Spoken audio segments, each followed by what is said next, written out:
what is it? Patrick Maurice? Is that the guy's name? Something Coach. Maurice Chevalier, whatever his name is. Paul Maurice, yeah. Has he ruined a good thing? I mean, they swing the big deal. They get rid of Hoobie Doobie, who was a real catalyst last year, but people deemed him to be too soft to win a championship. They bring in a guy, Kachuk, who's a dynamite player and has done nothing wrong. I mean, he's got like 17, 18 goals. He's a real menace in front of the net there, tough as nails.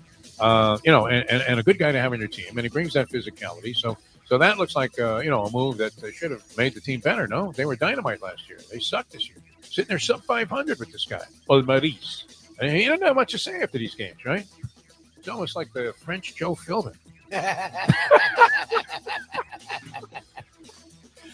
I hope people appreciate this stuff. Yeah, he is. He's Joe Philbin speaking French. Parlez-vous français? Philbin. Right? French. They end everything with a. That's kind of how the team is playing. The time. Wake up with Defo, joined by Lubie. Welcome to the Defo Show.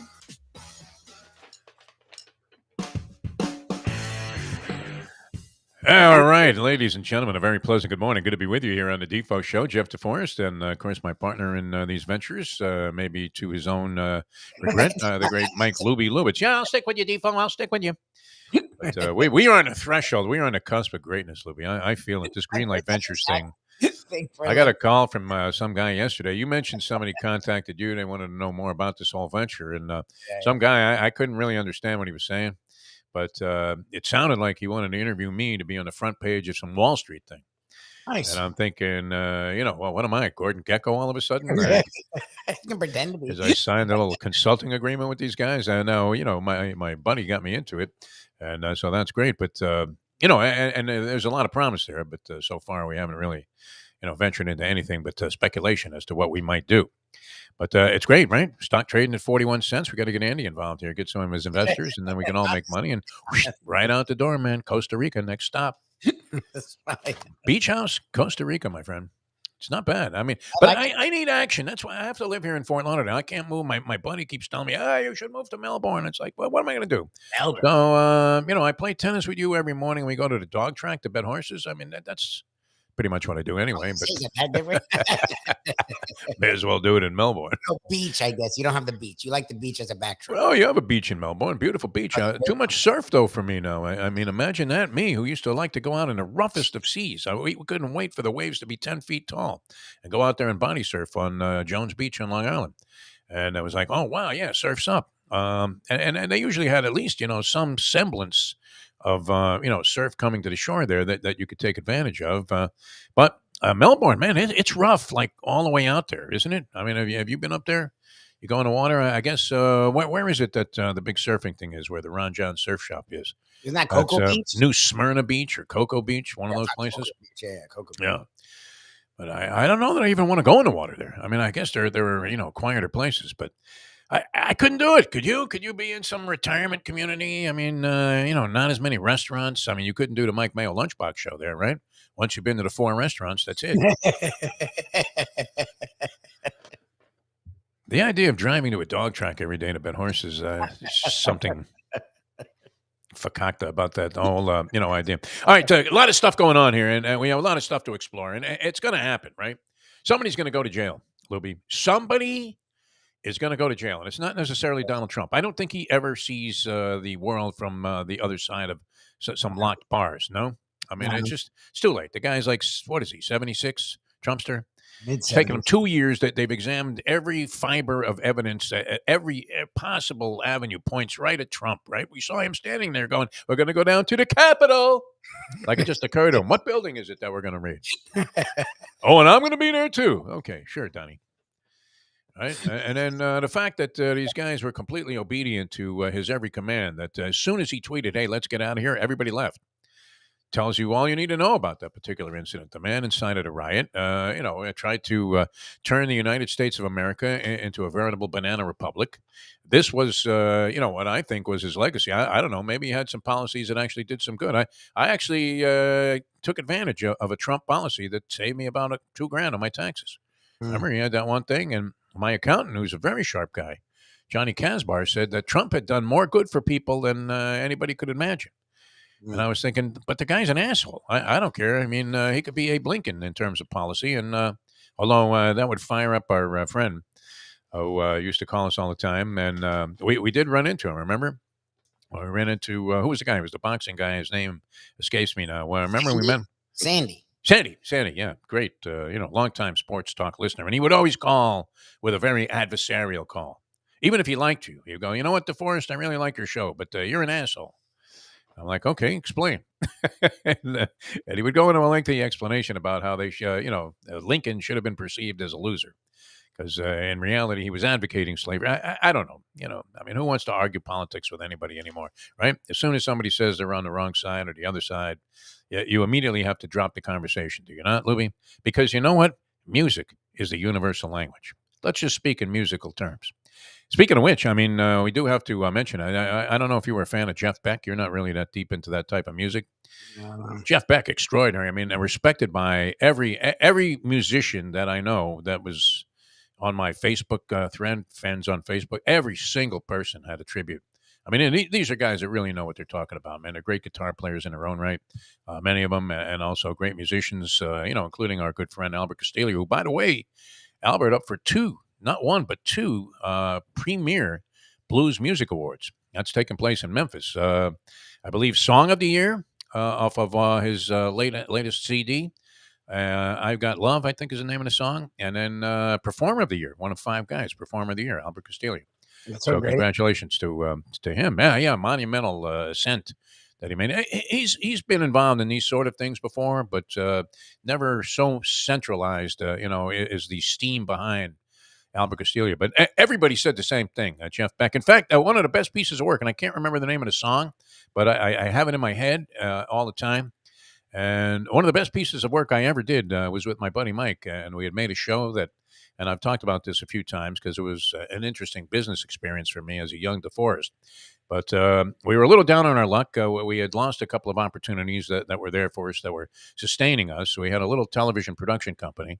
We talked one of our sponsors into fronting like 20 grand so we could go make a pilot of a show because we figured, hey, we've got to come up with something big. I mean, never mind, knocking around here and trying to get on a Sunday morning on channel 33 or 39. Or, we had a deal going for a long time with the original Sunshine Network production deal. So we sustained ourselves pretty well, and we did a high volume of work, and it was of a reasonably decent level of quality. But we figured let's do something really good, right?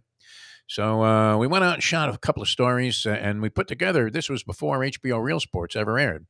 A show that was very much like HBO Real Sports with, these kind of stories that went into detail about things that weren't necessarily going to be written about in the paper every single day.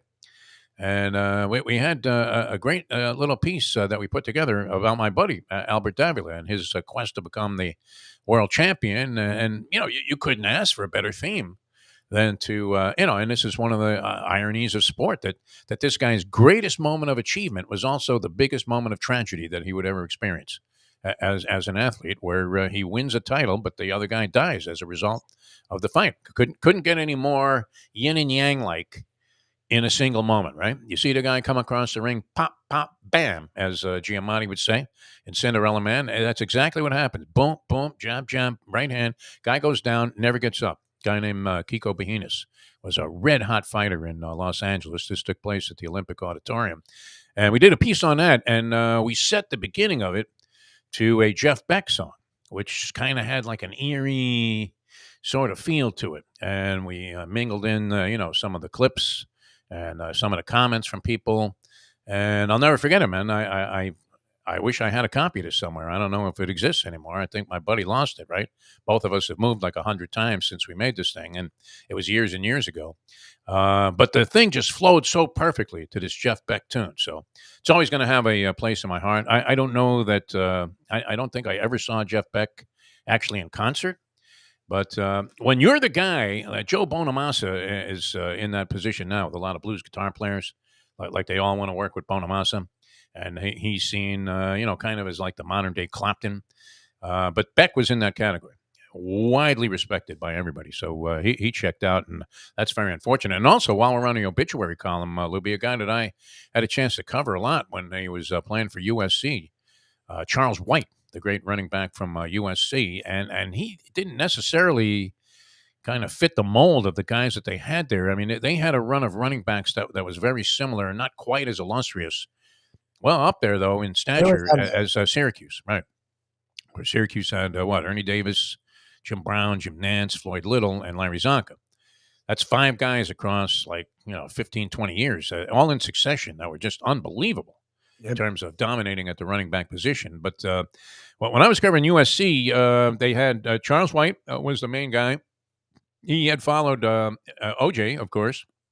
I don't know if he was immediately after OJ, but he was in that category. They also had Ricky Bell running for him and Marcus Allen. Marcus Allen. We're all USC running backs in a short period of time, and they all kind of came one after another.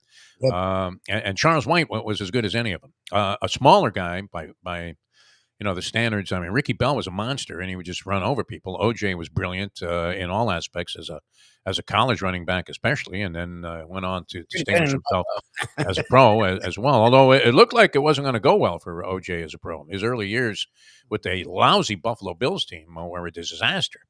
But and to the point where, as the story goes, he was ready to just give up the game. He was so distraught that things weren't as good or smooth as they were at USC. But it was doubtful that anybody was going to have the same success immediately in the pros as they had at USC, because USC was so dominant. I mean, I don't know. Anthony Munoz might have been a backup on one of those teams. They had tremendous offensive linemen.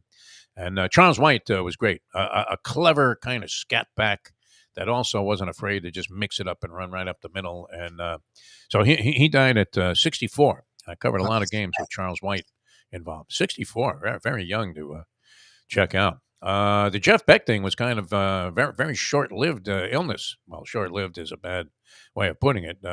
He had some kind of meningitis afflict him. Oh, God. And, I mean, when I saw that yesterday, my original thought was, wow, that's a hoax.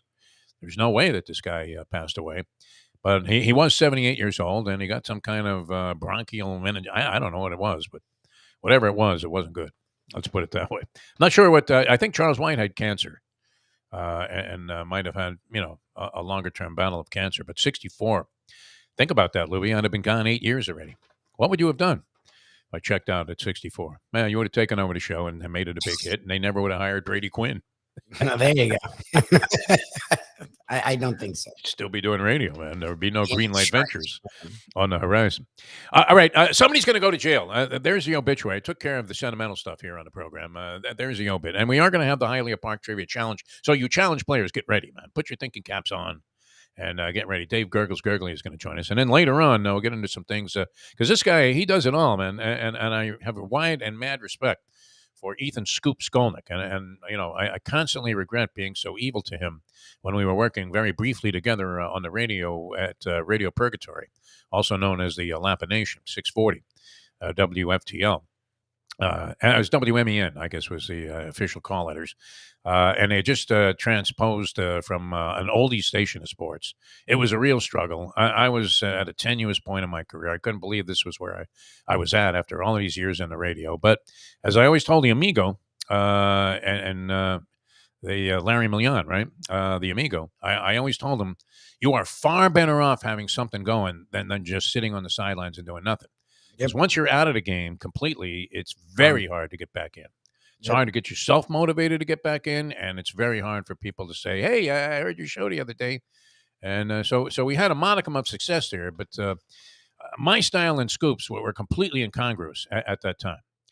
And, Scoop was very matter of fact and kind of low key. He's become infinitely better as an electronic media performer. Would you say that that's a fair statement, Lubie? I mean, when he comes on these shows as a guest, he's dynamite.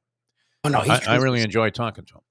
And I found that. And then, when I was co-hosting with him very briefly, I really had to struggle with it, right? Because I would throw out some of my wild shit, and then he would come back and talk about, the number of minutes that Udonis Haslam was getting. Well, the problem is for you, when you throw something funny and they don't laugh, they don't get it. Yeah. I mean, it just blows right by. I'm like, this is supposed to be fun. Why do you watch sport? Do you watch sports to be miserable? And that's one of the things that always strikes me. I'm watching a little First Take yesterday with Screaming A, and who did he have on? He had Mad Dog Russo on. No. Now Mad Dog Russo can scream with the best of them, right? But he starts screaming, and it's almost like old school Lubie when you used to just go off on a frantic pace and nobody knew what you were talking about. That's my problem with Russo. Is I did that 10 years ago. Like Yeah. he's in his 60s. He's like one of the legends that started the game, and it's like Yeah, this his own channel made a ton of money with on the whole satellite radio thing when it first came out. I mean, he benefited almost to the tune of not quite Howard Stern, but I mean, for a guy that was not the most I mean, his partner was more well known than he was, even though he was a blowhard, Mike Francesa. Yeah. It was Mike and the Mad Dog, and Francesa definitely, I think, was even though a lot of people said they listened to the show for Russo. I think that was only because Mike Francesa was so insufferable that Russo was a pleasant, addition to the program there. Otherwise, all you would have had was Francesa pontificating about how wonderful he is and being dead wrong about virtually everything, while insisting and adamantly insisting that he was right on the money and had inside information. But that's why people are going to end up going to jail, Lubie. I mean, it's only a matter of time. Somebody's going to go to jail on inside information, which is this any different with the emphasis on gambling? Is this any different than it is with inside information on the stock market? I mean, the SEC, not the conference, but, the securities, control people, don't they need to look into a deal like this where you get all these vague answers? You can't tell me they didn't have some idea that Tua Tagovailoa was not going to play in this game. All right. Now think about this. Think about what happened here. I've thought about it. I just know where you're going. All right, I'm not saying that this is definitive, Yes, but it's only a matter of time before something like this transpires. All right. So what happened in this game? All right, that there were rumors that Tua might be okay. Right? People actually thought this. If you look on Facebook threads and social media, the general concept was that you know what, if he clears protocols, why can't he play?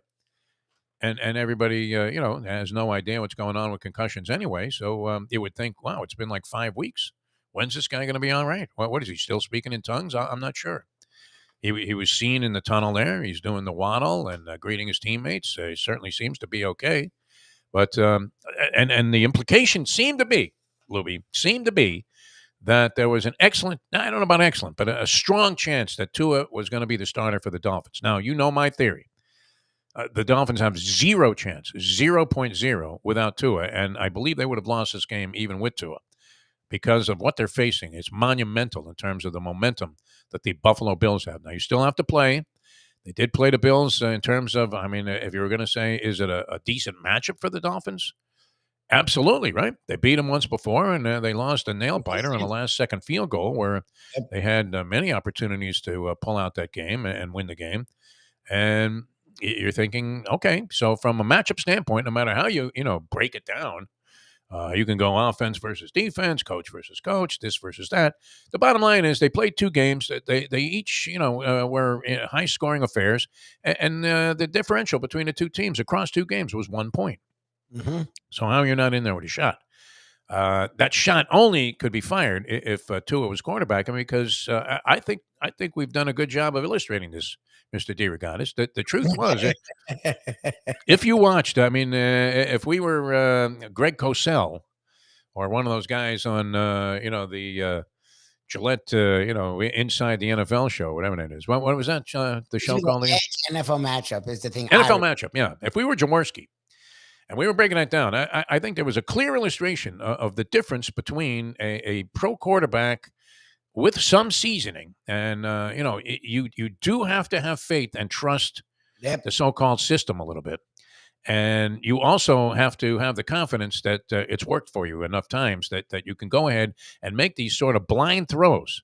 Where you're throwing to an area and you're assuming your guy is going to get to that area. Otherwise, it's an easy pick. I mean, the safety is standing back there. If the ball sails and the receiver never shows up in the spot, well, I mean, that's why quarterback rating is sometimes a really bogus thing, because, it can have nothing to do with the quarterback. He might have made a perfect throw, and it ends up being an interception, which diminishes. I mean, it's like your credit score after you stiff some bank on a loan.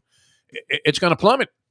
They don't examine the reasons, and same thing with a quarterback rating. It's kind of like, red zone stats, which are just outrageously misleading, are they not?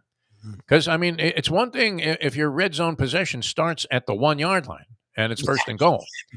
And it's quite another thing if you're at the 19.5-yard line, Yeah. and then, all of a sudden you get a holding penalty, and now you're actually, going first and 20 from the Yep. 30-yard line, and that's still considered a red zone possession because you Yes. got there in the first place. So even though you weren't necessarily knocking on the door, I mean, maybe red zone should only be considered from the 10-yard line in. Is that something that should be looked at? Why is a red zone from the 20?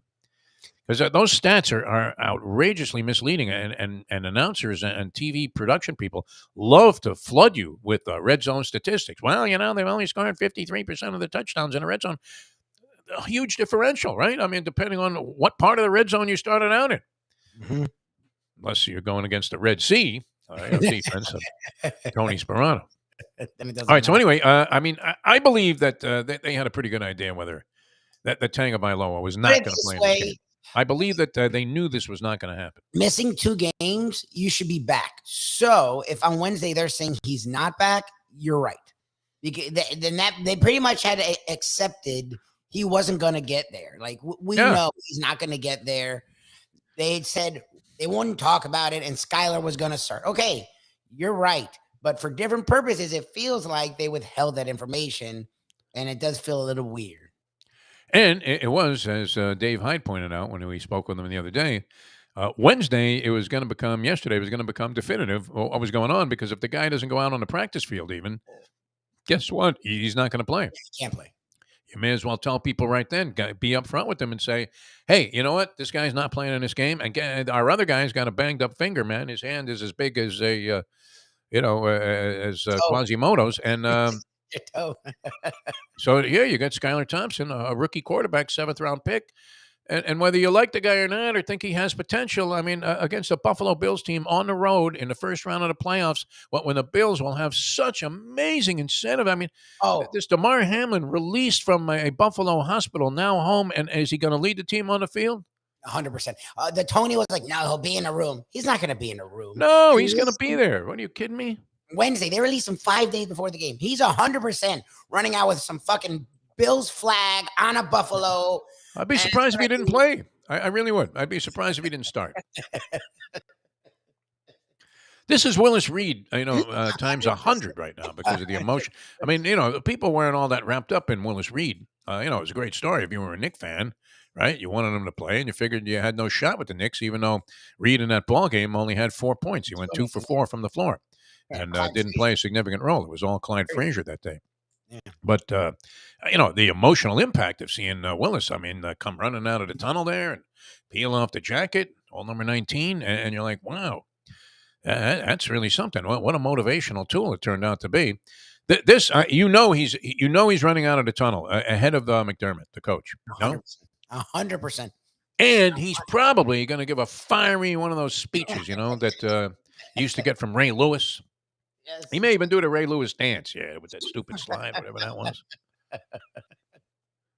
So we're done. It's toast. Okay, the line's now 13. Yeah, well, that's the point. That's that you're trying to get to. That Yes. I think some people are missing. You're not throwing 2 under the bus. It has nothing to do with that. It's obviously, Scott, a gambling angle. There's always a gambling angle to Defo. I think it's significant, though. I mean, look, that line dropped from it started out 10.5 or 11. Yep. Okay. And then, speculation started to swirl that there was a possibility that Tua was going to play in this game. Mhm. I think it dropped as low as 8. 8. I saw it down to 8. 8. Think about that. You're only getting 8 points if you're the Miami Dolphins backer, and they're going to play this guy Skylar Thompson, who managed to score. I know the Jets defense is pretty good, but when the defense is having to support an offense that is completely anemic to the point where they fired Mike LaFleur 1 week after he got a ringing endorsement from Robert Saleh, who said, "Oh no, he's our guy." So they had one more lousy game, and with Joe Flacco quarterback, and the guy gets fired like the day after the season is over. Flacco Such bullshit. 5 years ago. I mean, that was what was that? Their offense had nothing to do with LaFleur. No, what is he supposed to do? I mean, come on. They're missing 3 offensive linemen. Yes. And they got Joe Flacco at 47 years old, quarterback in the team, and they don't. It's one thing, you know what?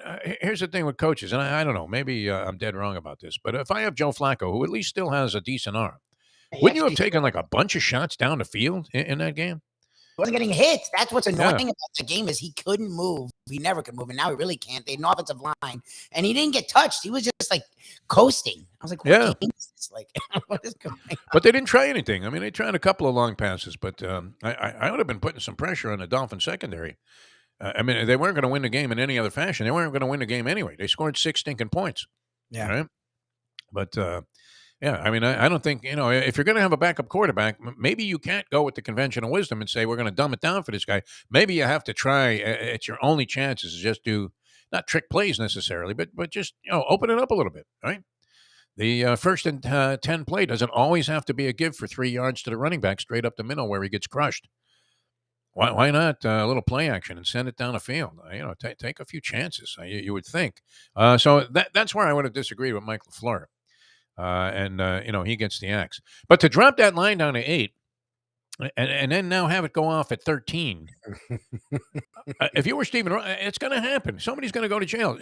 I wouldn't be surprised if Stephen Ross, at some offshore book under an alias, put $20 million on the Miami Dolphins to lose this game. No. Yeah. But he got it at 8. Now the Bills only have to win by barely over a touchdown, and I mean this reeks of cremation. I may be wrong about this. I would hope that I was. I don't know that I don't want to sound like one of those stupid fans that says, "Well, I didn't even want to be in the playoffs because they don't deserve to be there." It's fine to be in the playoffs, and you're in there with a shot. Just like the number 64 team in the NCAA tournament could always, and it's happened where they've popped up and won a game. Yes. So, you know what? If they could win a game against supposedly their stiffest competition by seedings, why can't they win another game? It's possible. The Dolphins don't look good enough to, at this point, win a playoff game, even at full strength, the way that they were performing. They would have had a chance, maybe. They still would have been 8-point dogs. But to see that line go to 13, Lubie, with this information, and I'm still, because, I just looked it up. I've never played a 16 parlay. Have you? No, I don't parlay. The professor yells at me. Yeah. Well, and he's right, because I don't think I've hit a parlay in like 2 years. Not even a 3-teamer, right? All of those visits to Atlantic City where I say, let me throw $20 on a 3-team parlay, see if I can't pick up, what does a 3-teamer pay? 6-1? I believe it does, yeah. This pays 48-1, Lubie. And that's factoring in the VIG, that's factoring in the juice. It pays 48-1. So if you took $100, you wanted to have some fun over the weekend with 100. Now, you might be knocked out in the very first game, the first game on Saturday. It's very possible that you blow that. What is that, San Francisco and Seattle? And you're laying a bunch of points with San Francisco, although the line has not fluctuated that much. In fact, it's actually moved down a small bit in favor of the Seahawks, who I don't see doing well against the 49ers. Do you? If you thought Brock Purdy was going to choke, I don't know that that's going to happen. No. He just has too much, support. That's a well-rounded team. Yep. And think about this. I mean, one of the great, pickups during the season was picking up Christian McCaffrey from a Carolina team that decided to throw in a towel. And they pick up McCaffrey, and McCaffrey's been great. I think he scored a touchdown like in every game since he's been out there. Did he miss a game? I think he might have missed one game with an injury or something. But yes. But he's been great. And we knew he was a great player. I mean, so you put him in a system that Shanahan's running that might even be, a descendant system from Mike McDaniel himself. And, you would have to say that whether you like Mike McDaniel's overall game day coaching, that his offensive schemes seem to be, very, very innovative. I mean, he did find ways to make Tua a better quarterback. And, you give most coaches Tyreek Hill, they should be able to make use of him. It doesn't always happen that way when a star receiver goes to another team. I don't know. I mean, if you gave him Deebo Samuel, would he? Oh, look what he had going with him, right? Who knew anything about Deebo Samuel?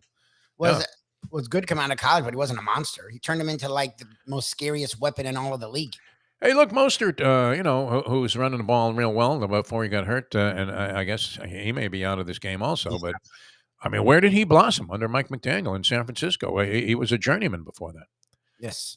Maybe a talented journeyman, but nonetheless, I mean, he was the ultimate definition of a journeyman. I mean, his suitcase had tread marks on it. I mean, from being on the road so much. This guy, 7 teams, I had looked at him, and all of a sudden, he's the NFC Championship game MVP with a 200-yard monster effort. The record. He said he's at the record. Yeah. So there is something to this McDaniel cat. I believe that, but I don't think he can overcome this. And if they withheld this information, and you saw the spread go down to 8 points, Raj, come on, you're in bed with these people. I love the idea of Ross like McDaniel. Shh. What could be better, right? I mean, they're probably laughing. Let it go to 8 before we send it in. And then we'll make the announcement. All of a sudden, it's a 13-point spread. He who hesitates is lost, Lubie. I mean, if we were going to make our 6-teamer, did we not need to get in on that action? Because 13 could always be covered, in a strange. That's why I thought TCU was in with a shot, even though they lost like 65-7. I wouldn't necessarily feel like a complete lunatic for thinking, hey, take the 13 points with TCU.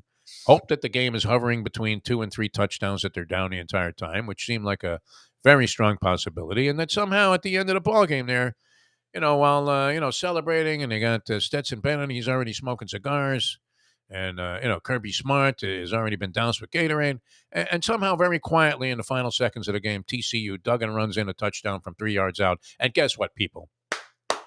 A win, no cover. Exactly. Right? And, you get the backdoor cover. That's the only way I could see the Dolphins covering the point spread in this game, is some kind of cockamamie. They did this with Skylar Thompson. He has a history with that, because they did it the week before, right? Patriots. I was going to say the Dolphins did with the Patriots. Pulled down a meaningless, wasn't going to make any difference. They did try the onside kick. I guess theoretically they had a chance to win the game with recovery the onside kick and a field goal, but they didn't recover the onside kick. But that late touchdown, unfortunately, wow, I have had bad luck with the Dolphins and point spreads this year. Yes. Hideous beats. That is now 13. It's like the Bills will win. I don't have a doubt about that, but maybe they find something and they get some stupid touchdown and they lose by like 11, which is annoying.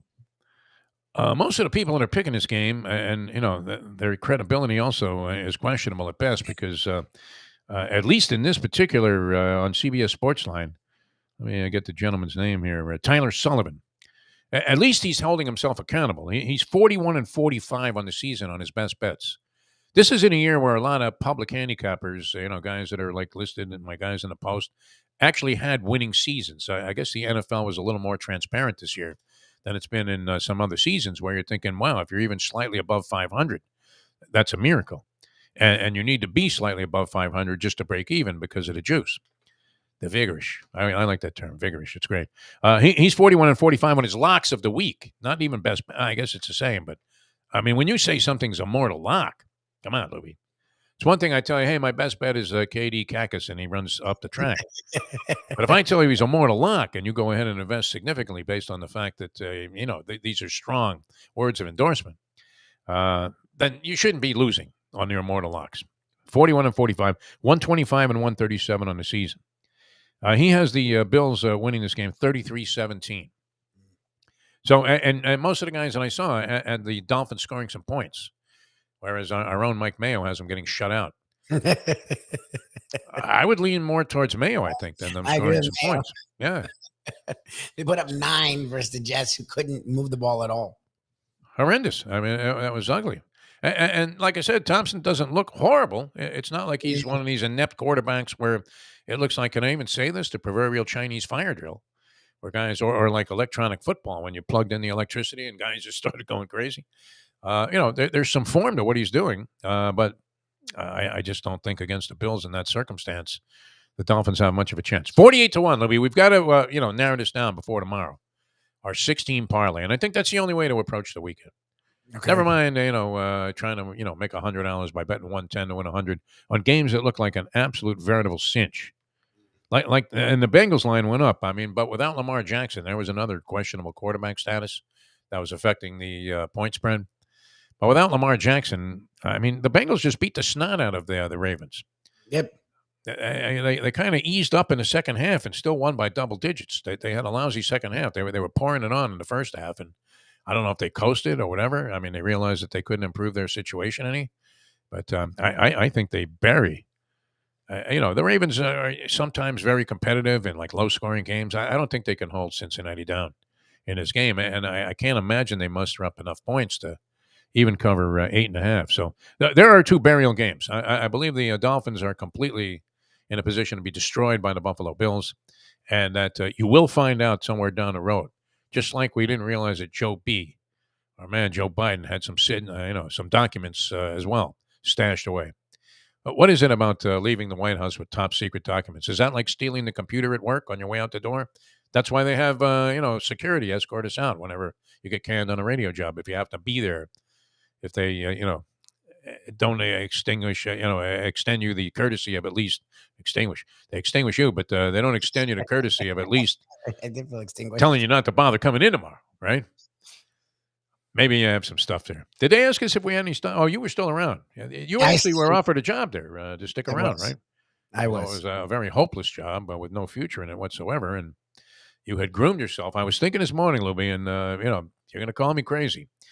But I was thinking you have evolved into a perfect guy for this kind of role. Yeah. You really have. I mean, and that guy Jack Namer used to tell me all the time, you got to get rid of Lubie. I mean, and I was like, why? The guy's perfect. Nobody has a Lubie on their show. Lubie. For what that's my favorite when it's fine. I've gotten used to it. Shirley hates when I go at the haters. I think if you throw hate, I'm allowed to come at you.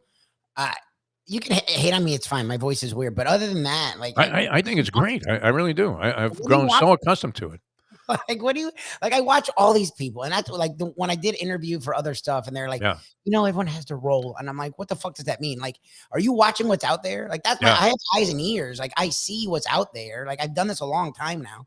Like, you're telling me I can't just spew garbage? Like, they're not doing. Anybody could, go with the general cliche sports talk. I mean, that's easy to do. Are you kidding me?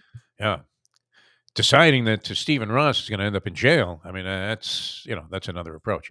All right, we have the Hialeah Park Trivia Challenge coming up, brought to you by the great people at Hialeah Park. Dave Gurgles, there he is. Been in the pen for like 10 minutes. Gurgles. Well,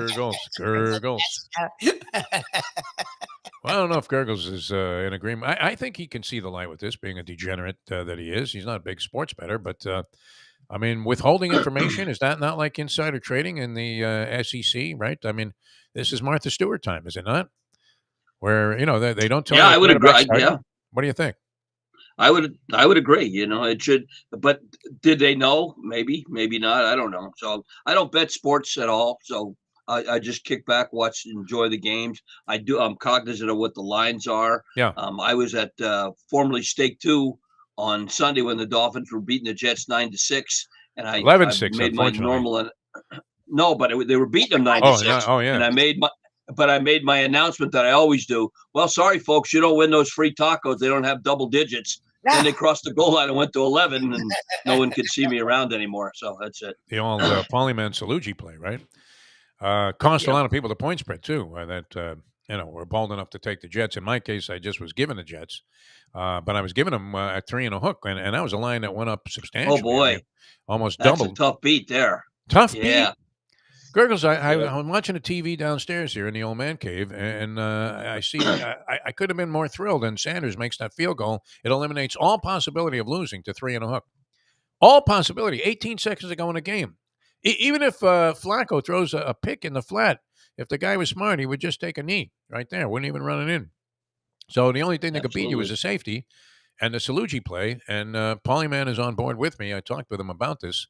That the Salugi play, once it's put into action, the lateral play, all bets are off. That should not, whatever the spread was when the play started, when the snap was taken, that's the outcome of the game. The Salugi play should not impact the outcome of the game, and no one should have to suffer the outrageous, indignation of losing to the Salugi play. But then there's the other side of it, right? Half the people are also winning, so. There's a certain amount of joy. How you been, Gurgles? How are things going? Well, I finally went to Publix, got my flu shot, and today I woke up with the flu. So that's what always happens. Yeah. Yeah. Did you buy some eggs too? They're like $1 a piece now. Eggs. Yeah. I feel like crap. So I'm going to do this. I got a meeting at 11:30, then I'll be home to bed. So you do sound, now that you said, a little bit, stuffy by comparison to the normally very dulcet. As long as I don't see another commercial for Nave Jez or whatever to put water up your nose, I'm so sick of those commercials on TV. Yeah. All right, very good. All right, well, we won't impose too heavily on you. So we'll get right into it. No worries. The Hialeah Park Trivia Challenge. We have players ready to go. We'll tell you about Hialeah Park, though. The handicapping tournament. Are you in this year, January 29th? Are you going to be in? I'm not sure. I'm talking to a couple guys that are interested, and it'll depend. It's the 29th. It's a Sunday after the famed Pegasus, and there's no games that weekend either. So it's a great time to get there. 500 to get in, 300 your own money that you'll get back with your wins. The rest go to the prizes. You got breakfast and you got lunch there. So it's a great event. And all you got to do is go to Hialeah Park or Hialeah.com and find out all about it. And they'll be coming in from all over the country to get into this one, I'm sure. Yeah, because it's late in the game. I mean, the NHC itself is in February, early February, as I recall. So this would be one of the last opportunities to win a seat. And my understanding is that the structure of eligibility has changed in the NHC, and that you have to qualify in one of these events. You can't just put up to 10 dimes and buy a ticket anymore. So this is a great opportunity, and maybe one of the final ones. And if you win this thing, not only obviously you're making money that day on your own bankroll, but then you're getting your big piece of the prize fund, which is several dimes, and airfare for two, and a seat and an entry into the National Handicapping Championship in Las Vegas. Takes place at Bally's every year. It's a dynamite event. Gurgles, you would love being a part of that. And there, I think the formula is you're betting 2 to win and 2 to place on the horses that you pick, and you have certain optional races and then certain required races. So, I mean, it pays if you can somehow in one of your optional races, or even in the required ones, somehow come up with one bomb. That's often enough to go ahead and win the whole thing. So, and the prize money, I believe, is somewhere in the 800,000 range for the win, and they pay down many places. So, I mean, even if you finish like 30th, I think you're cashing for a pretty good piece of change. What's better than going to Vegas and getting a big check on your way out the door? Just absolutely fantastic. Nothing wrong with that. That's January 29th. That's at Hialeah Park. You can qualify for the NHC. You can have yourself a blast. I don't remember. I mean, they did it a couple of years ago, and then the COVID thing kind of negated the last couple. But I don't remember how many people played. Is it a field of like 50 or more? I'm not sure. Do you remember? A little more than that, I think. It was a pretty good number. I remember closer to 70, I think. Yeah. People had a great time, though, too. I mean, you could tell they were having a good time, even though they were deep in concentration. I'm thinking about pulling some money and putting the Polyman in there, but you know how he is. I haven't seen a form in a couple of weeks now. Been concentrating on my health. No, and we certainly hope that he's doing well. All right, we'll come back with more. Hialeah Park. Check it out. Your entry fee, it's hialeahpark.com. January 29th, chance to go to the NHC. Experience a wonderful. I mean, the conditions there couldn't be any better, could they? Especially if you're sort of sitting out a few races and trying to gear yourself up for a big play. You're out there on the veranda there, smoking a Perdomo cigar, having a cocktail or two. You've already perused the buffet lunch and breakfast options, but which are spectacular. And you're just looking around at the inherent beauty that was always on display at beautiful Hialeah Park. All right, dial us up if you want to play. 954-417-0070. Those are the numbers. 954. Lubie's got it posted there. 954-417-0070. You can play the Hialeah Park Trivia Challenge. Dave Gurgly going to MC those affairs. And a Landlubber's gift certificate is at stake. Lubie will be there tonight with live trivia, which is always a blast. And probably many of the Chronics players on the show today. Always complain. What's impressive about them is they can win and still bitch. Yeah. How can you win and bitch? They're like, they won by like 15. It's like, dude, how much do you want to win by? Yeah. It's Gino Auriemma syndrome. Yes. I mean, it's known as GAS, Gino Auriemma syndrome. You're up 142-12 over the Little Sisters of the Poor. And should I pull my starters? There's 3 seconds left, Gino. Why don't you put in a sub? Huh? Something. Give him some level of mercy, my friend. All right. A choking, coughing, and hacked up Dave Gurgly bravely going to conduct the Hialeah Park Trivia Challenge. We're going to come right back with our game in a moment. Now that. And Scoop Skolnick, the well-versed Scoop Skolnick on the local teams here. That's coming up at about 8:30. It is 7:46. Ponies in Style at Champions, the outstanding simulcasting room at beautiful Hialeah Park. Yes, the grand old lady of thoroughbred racing has never been more vibrant, and you can wager on the races from the top tracks around the country while enjoying a cocktail at the Brass Rail Bar or any of the fine food served throughout the facility. If poker is your game, you're covered in style. And you can play all your favorite Vegas-style games, including blackjack, craps, and roulette, in Hialeah Park's sizzling hot casino. Get a player's card when you walk through the door for all kinds of generous amenities, including our favorite, free play, when you come out to the ultimate casino and entertainment destination, Hialeah Park. Hey folks, Tony Segreto here. You know, since day one, Catholic Health Services has been part of Old School. And since we've started letting people know about them, it's changed their lives. You see, Catholic Health Services, while being recognized as one of the top places for stroke rehab in the country, it's also about a group of people who not just excel in what they do, from the doctors to the nurses to the therapist, on and on and on. It's how they do what they do every single day that separates them from the pack. They do it with a passion, unmatched, and the inclusion of family in every step of the process. Trust me when I tell you this. If you want the best, unmatched rehab with a special group of skilled, caring people, there is truly only one place, and that one place is Catholic Health Services. These days, we're all looking for comfort anywhere we can find it. Thank goodness for Landlubbers Raw Bar and Grill in the Plantation location, because they are making sure you are as comfortable as possible. First of all, they're not only open for delivery and pickup. All you have to do is go to landlubbersbarandgrill.com for both pickup and free delivery. Their hours have changed a little bit. Monday through Thursday from 3:30 to 10, and Friday, Saturday, and Sunday from 11:30 to 10. You're going to have the best wings in the world. You're going to have a great burger. You're going to have their amazing soups. Again, Landlubbers, Raw Bar and Grill. It's nice and easy. Just go to landlubbersbarandgrill.com for both your pickup and free delivery. Thank goodness for Landlubbers for making you always feel right at home. Oh, Solo Volante will be coming late. Oh, Solo Volante, the Belmont's now 1.8 miles. The finish line is coming up quick. Luca Panici, just switch the stick. The only way to get the morning started is with Defo, joined by Lubie, right here on The Defo Show. Welcome back to the show. About to get started with this week's edition of the Hialeah Park Trivia Challenge. Scoop Skolnick later on, and then 12 o'clock today, Mike Mayo with the lunchbox.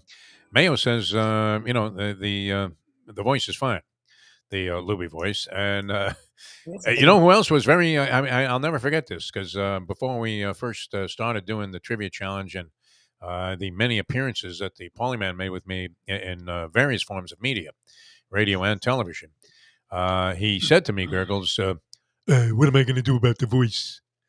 And I said, you're going to use it, man. It's the most distinct voice I've ever heard in my life. Everybody's got, it doesn't matter if they understand a word you're saying. You're going to be the guy they identify. Yeah, oh, yeah, I heard the Polyman. And sure enough, turned out to be, we were right about that. Very distinct voice is a good thing in this racket. All right, we're going to get it going here. And Gurgles, appreciate you battling your way through this thing. That's why I never get the flu shot. I don't know. Is this your first time in a while, or? No, I usually get it all the time, but I usually every late January, early February, for some reason, it seems to come and get me. But I always get it, and I didn't have it last year, so I was due. But not a problem. No worries. All right. Okay. All right. Well, that's brave of you. Come in here fighting tough. I mean, if you were a baseball player, you'd be out. There's no doubt about it. NBA player be out for a week. Yeah.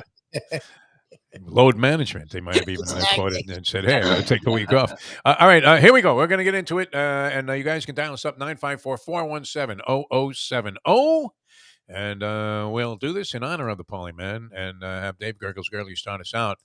As we said, referencing the Polyman with some Easy baseball. This player, after a game in which he struck out 4 times, summed up his game thusly: I was so bad. How bad were you? I couldn't have driven Miss Daisy home. Was that Andy Van Slyke, Drayden Van Dyke, Jerry Van Dyke, or Dick Van Dyke? Sounds like euchre. I mean, all of these quotes sound like they came from euchre. All right, here's a Renophone Scrambler spun by one Mike Lubitz. That's one piece of equipment we were able to retain from our various radio stops. And guess what? I mean, it's appropriate. We start out with Lenny the Chronic. Chronic, how are you? I'm doing good. How you doing, guys?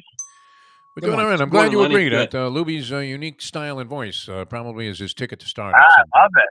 Yeah, no doubt about it. Love it. I love when he gets angry. It's best. I liked when the guys from WEEI, right? They said that they think that I carry Lubie to the show in a suitcase. That he comes out as a puppet. That's funny. Yeah, no, that was great. Gurgles, I mean, feel better. right. All right, Gurgles has Thank you you, with Lenny. 1 point. I will.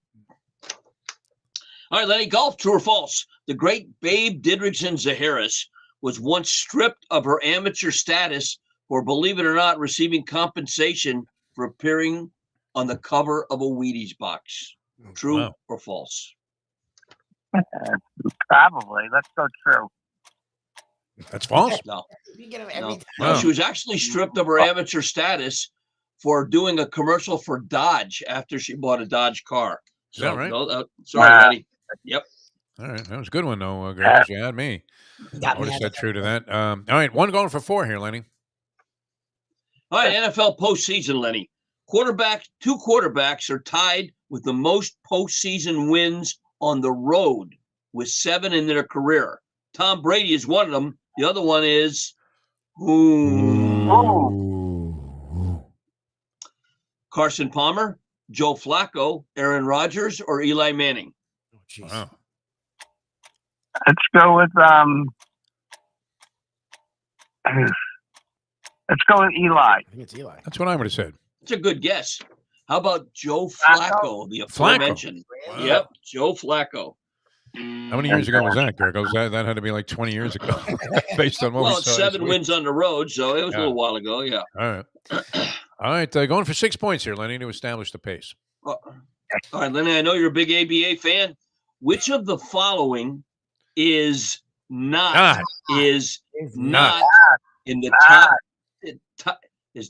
top 10 all time in scoring in the ABA, which is not Dan Issel, Donnie Freeman, Matt Calvin, or Artis Gilmore? Just want to say for you, Lenny. Let's go with Artis Gilmore. I don't think he was in the league that long. Artis Gilmore, nice. That's right. He's 17th in the league. Very good, Lenny. The great Artis Gilmore. What was the name? He played for Jacksonville, didn't he? What was the name of that team? Do we remember? Yeah.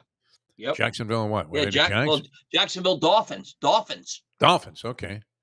Yeah, so they stole that from us. They couldn't come up with anything original there, the Jacksonville people. All right, very good. Lenny DeCronic weighing in with a 6 spot, pulls it out on the final 5-point question, which is always big. It's like hitting that, ABA ball in the 3-point shooting contest at the All-Star game. You can dial us up, 954-417-0070. 954-417-0070. While we line up our next player, let's talk a little bit about Perdomo Cigars, Gurgles. Always, you talk about loyalty and faithfulness. They have been on this show since you began, and even before that, Nick Perdomo was already legendary in the community here for his fine cigar making. And they're doing great. They're busy. Matter of fact, I have to go there today to pick up a box of Tradition Churchills for the golf course. We sell them here. They were so busy they ran out. A truckload came in yesterday. They make them perfect one at a time from Nicaragua, Cuban seed tobacco. 305-627-6700 the number to call. But go there in person and meet Nick Jr., meet the whole crew. And they're located at 5150 Northwest 167th Street off the Palmetto on the south side, just a little bit east of the Home Depot. Perdomo Cigars, always a treat.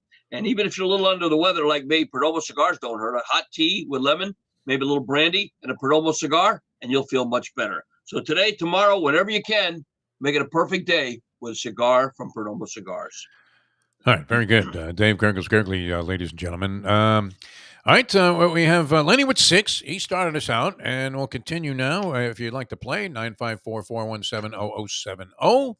Here's our next round of questioning with the great, if slightly impaired, Dave Gurgly. All right, this legendary comedian on an especially tough day at the racetrack said, I'll tell you how bad my day was. I bet on a horse at 10-1, and it didn't come in until 5:30. Was that the late, great Henny Youngman, Penny Marshall, Marshall Dillon, or Dylan Davis? Amazing how many Hollywood actors, from the heyday of the studios, were sick horse racing degenerates. And I used to run into them at Santa Anita and Hollywood Park all the time. Jack Klugman, of course, had the horse Jacqueline Klugman. I was there the day that she made her debut as a 2-year-old at Hollywood Park. Man, what a good-looking animal. And you would routinely see, like, the entire cast of Bonanza out there, like, yelling and screaming. Yeah, I mean, it was just Michael Landon was a big horse racing degenerate. Used to be at the harness track all the time. Michael Landon, great hair. You talk about Polyman with the television hair. All right, the random phone scrambler lands on Mike. Mike, you're on the Hialeah Park Trivia Challenge. Good morning, sir. Hey, good morning, gentlemen. I would say A. A is correct. You're right in there, ready to battle Lenny toe-to-toe. Here we go. Baseball, Mike, true or false? Former San Diego Padre pitcher Tim Flannery, after his retirement from Major League Baseball, became, believe it or not, an accomplished bluegrass musician and even performed with Bob Weir and the Grateful Dead. True or false? Riding that train, high on cocaine. That must be true. True. True it is. Very good, my friend. Grab the girl that's just 16 in a bread case of the Mexicali blues. Is there anything a man don't stand to lose? All right. One man gathers what another man spills. That's the line that sticks out for me from all Grateful Dead music. All right, 2 for 2, going for 5. All right, let's give you a horse racing question. Why not? The first ever triple dead heat in a stakes race occurred June 10th in New York. What was the stakes race that happened in? Wow. Was impossible. It the Jerome, the Carter, the Stuyvesant, or the Wood Memorial? Jerome. I'm going to take a shot with the Wood. No. The Carter. It happened in the Carter, 1944 at Aqueduct, I believe. Name for Dr. Carter or Jimmy Carter? I'm not sure. Jimmy Carter, I believe. Yeah. Going for 7 points here, Mike. This would put you on top, this 5-point question. And it could be as difficult and challenging as Gurgle's delving into the ABA again. All right, well, we got a Bulls question, a little leftover Bulls question for you. This bowl game was played twice in 1961 and 62, and it was played on a different site each year and lost money both years. It was not renewed for 63. What major city couldn't turn a profit? Which of these bowl games? The Gotham Bowl, the Windy City Bowl, the Beantown Bowl, or the Hollywood Bowl? Oh, jeez. I think they all went up in smoke. I was going to say, never heard of any of them. Windy City. Windy City, Chicago. Good guess. The Beantown Bowl it was, believe it or not. Beantown, wow. So Tough I'm one. assuming that was in Boston? Yeah, Fenway, held at Fenway. Yep. The Miami Bowl also was a very short-lived proposition, was it not? The Miami Bowl, what did that last, about a year and a half? Didn't they have it this year? I thought they had it this year. No, I don't think so. Oh, Not that Miami Bowl.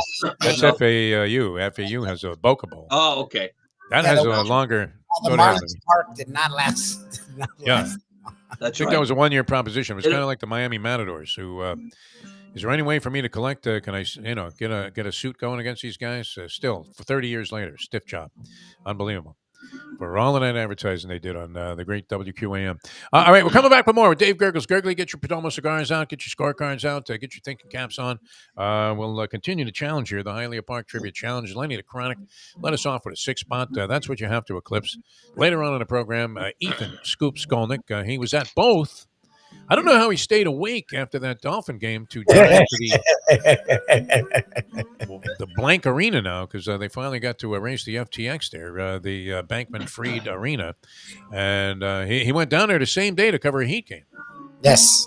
I don't have that kind of stamina or desire anymore. Do you, Lubie, to go to 2 sporting events in one day? I don't go to any sporting events. Yeah, it was all I could do to go to one hockey game in the last 5 years, and I was very proud of the fact I got out of the house. And then when you get whacked for the 35 on the parking, what's the most you've ever paid for a parking anywhere, Gurgles? I usually ride with somebody else, so it doesn't matter. No, I don't know. You park at the strip think club we down the paid, street? Yeah. 25. No. Maybe at Saratoga we paid, I don't know, 30 maybe, something 30? like that, but nothing more than, yeah. You know what? I've paid more than that. I went to a University of Miami game one time, and a guy invited me. This was the last time I was at a University of Miami football game. It was at Hard Rock Stadium, and the Canes were playing Virginia. They lost that game when they were heavily favored, and the parking was $40. $40 to be in a parking lot that maybe was a third full of cars, and $40 a pop. Unbelievable. See the Canes play some horrible, ugly football. That might have been in the Al Golden era. Right there, you should have got free parking. No, that Al Golden was coaching the team. All right, back with more here in a moment. We got the Mike Mayo Lunchbox coming up at noon today, and then tomorrow we'll be out at Gulfstream Park, and I've been running into Gurgles.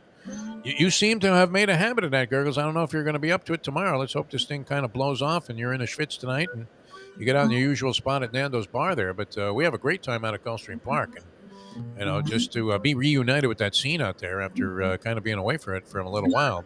Absolutely fantastic. Just a great time. So we'll be out there tomorrow with Mike Mayo's Lunchbox. And the food, I never see you eat there. Do you ever eat anything when you're at Gulfstream, Gergs? Yeah, usually I'm good for a soft pretzel. That's about it. Okay. Or soup. Have you not noticed they stepped soup. up their pretzel game, did they not? I mean, and the soups there are good. I mean, always very good. Who's the woman that's been at that same concession forever? Is she still there? She's been there for like 50 years. I don't know, but I know Andrea. If you're at the bar, Andrea will get you anything you want. So whether it's Christine Lee's or whatever, she's the best that works. Oh yeah. No, she's great, man. And I think I saw Mike Mayo there last Friday.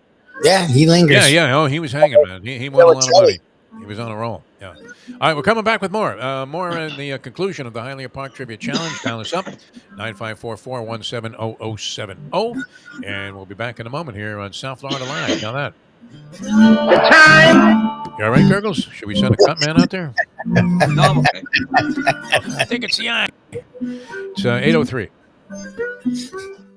Folks, Tony Segreto here. Let me ask you a question. What do you look for when you go out to eat? Good food, obviously, friendly atmosphere, not too loud, but good energy, reasonable prices, and a place where you feel comfortable. All those ingredients, no pun meant there, are hard to find unless you're talking about the Texas Roadhouse. You see, they encompass all of those attributes. Really, really good food, amazing atmosphere, good for a family, good for a date, or just a night out for yourself, and prices that will make you extremely happy. Their ribs, unmatched. Steaks, hand-cut every day. Everything, and I mean everything, is made on site, including their incredible bread. It's the one day, folks, that you can forget about low-carb diets. Trust me when I tell you, Texas Roadhouse, your restaurant, your destination when you say, where should we go and eat tonight? From the newly renovated sports bar to the beautiful bayside views captured at the Tiki Bar, Jimmy Johnson's Big Chill has it all. Located at mile marker 104, the Big Chill also offers waterfront dining while experiencing breathtaking sunset views of the Florida Keys. It's simply the hottest spot in the Keys to cool off. That's Jimmy Johnson's Big Chill at mile marker 104 in Key Largo. For more information, call today at 305-453-9066. How many gamblers did I bail out last weekend with my game of the year? $100 better made $10,000. A $500 better made $50,000. Well, I got 6 games on Sunday that I'm releasing absolutely free. These games are a burial, a blowout, a human lock. You can bet your children on these 6 games. I believe. We now return to the Defo Show.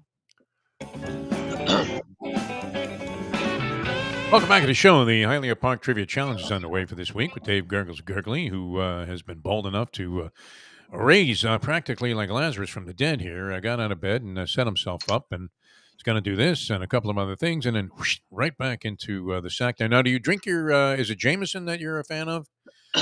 No, I'm a Macallan guy.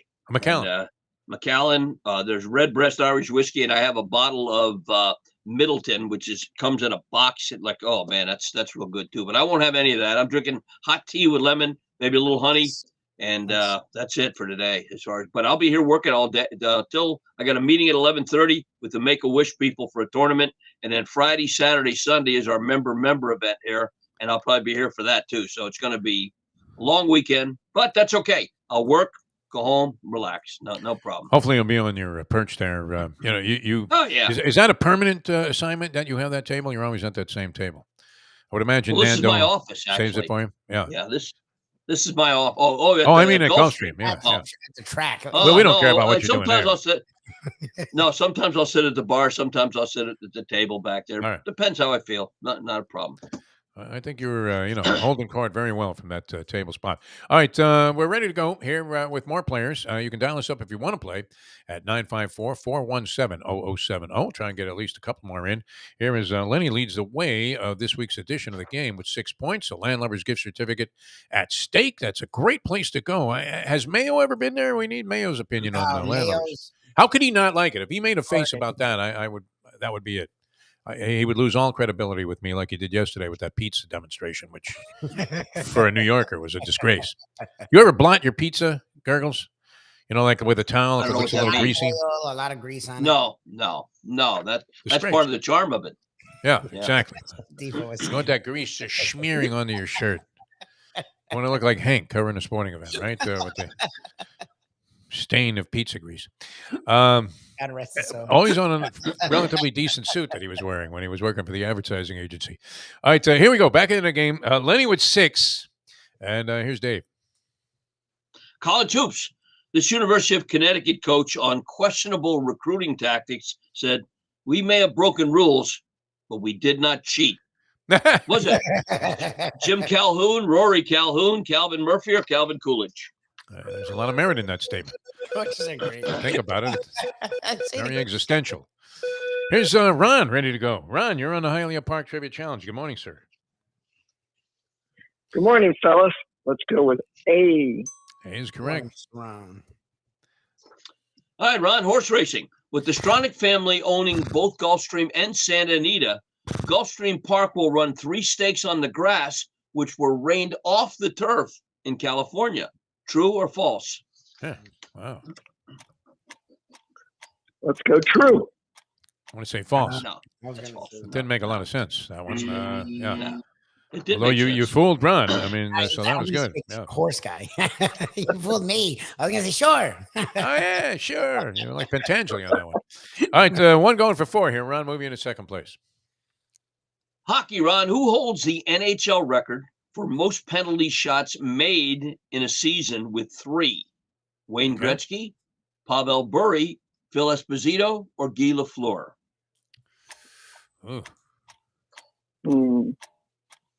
Let's go Guy Lafleur. I might have said that, but I was going to go Pavel. I'd say Bure. Bure's in one. That's it. Our own Pavel Bure. Yeah. That's right. Well, because he was always cherry picking around the red line, and like the rest of the team would be in a bloodbath in the defensive end. And Pavel would be making out at center ice through the glass with Anna Kournikova, and then the puck would slide out there. Now he's on a breakaway, and they had no choice but to go ahead and hook him from behind. So that made the most sense. Yeah, I could see that happening. I think I witnessed all 3 of those penalty shots that season. Couldn't take my eyes off Kournikova. It was hot. All right, you have one going for 6. One tie you for the lead. For 6. Yep. All right, here we go. Football, Ron. Who was the first NFL team to have 20 consecutive non-winning seasons? Oh, jeez. The Bucks, the Saints, the Cardinals, or the Bengals? Oh, God. 20 consecutive non-winning seasons. Wow. Oh, my God. Let's go Cardinals.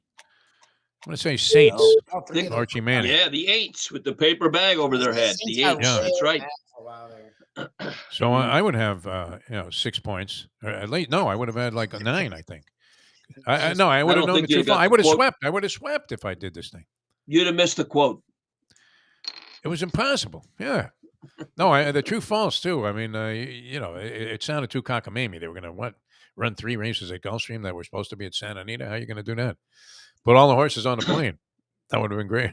All right, dial us up. We'll get one more in, and we'll let Gurgles get back to nursing his health. 954-417-0070. Talking to when you have the flu, it used to exacerbate the situation immensely. When I used to come in sick as a dog and try to do like a 4-hour morning radio show because I was afraid if I didn't show up, they would realize they were better off without me, which is part of the paranoia of the business. And, so I used to try to work through this stuff. And it was just, after a while, it became impossible to try and project the voice out there. And I'm not sure that the people feel any great sense of sympathy or empathy for the No, poor no. talk show host who is absolutely ruined from a voice standpoint.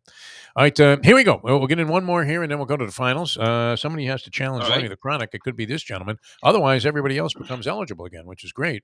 And one of the good things about this game, you're never completely out of it. Just when you thought you were out, we pull you back in. So here's Dave with our next set of questions. Tennis. This commentator on explaining some of tennis terms as they related to life's once said, well, my uncle always described an unforced error as his first marriage. What's that? The legendary Bud Collins, Tom Collins, Gary Collins, or Chris Collinsworth? Yeah. I just took a standing 8 count on the first marriage. The guy got to 8, asked me if I was okay, and now substituted for I do. All right, here's Pat. What a disaster most of our relationships have been. Good morning, guys. Pat, how are you? You're on the Hialeah Park Trivia Challenge. Yeah. A is correct. Good job, Pat. Where are you? On Long Island? Are you still traveling? Yeah, I'm in Massapequa right now. Oh, nice. All right, worldwide attention for the show. That's great. All right, you have 1 point. You're in the game.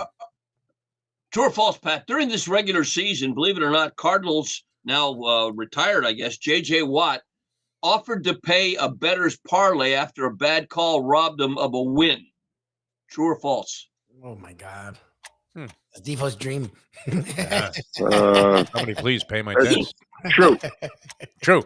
Yeah, that is true. He said he got screwed out. He got screwed out of a true sack strip fumble that was ruled an incomplete pass and then over-returned, but not. And Watt scooped it up. But he said, "Yeah, I'll pay that losing bet."